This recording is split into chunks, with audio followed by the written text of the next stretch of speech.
I think the most important question is, are operations continuing at the airline while the company and the union await that final judgment?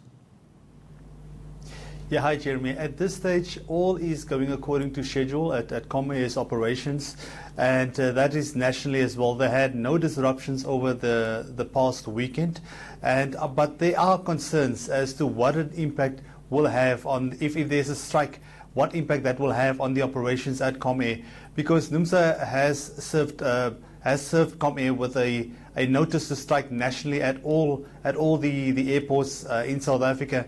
And that would have quite a devastating impact on the operations of Comair.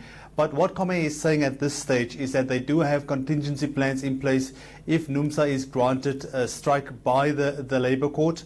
And they have plans in place to try and make the operations as smooth as possible and to accommodate all the passengers. What then is at the heart of the dispute? Well, it really boils down to wage disparities, and it relates to 21 employees at Comair.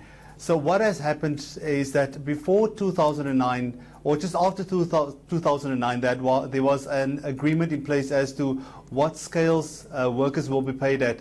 But now about 21 workers at Comair, their salaries are way different to what we see currently, and there are huge wage gaps.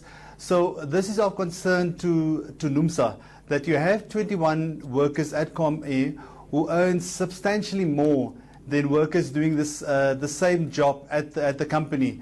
Now, Numsa has come up with some suggestions as to how they can remedy this issue. They are saying that over a period, and there's a scale that they presented, over a period, these the workers who are outside of the scale, they will have to come up to the same level as these 21 workers currently. But that's where the sticking point is with Comair. Comair is saying that what they want to do is that they do not want the salaries of these 21 workers to increase and then wait until eventually the other workers catch up to them. And Numsa saying that that's unfair towards these 21 workers, and that's where the sticking point is between the two at the moment. Now, John Bailey, am I correct in saying the Commission for Reconciliation, Mediation and Arbitration, we know them better as the CCMA, has also entered the fray? If so, how and why?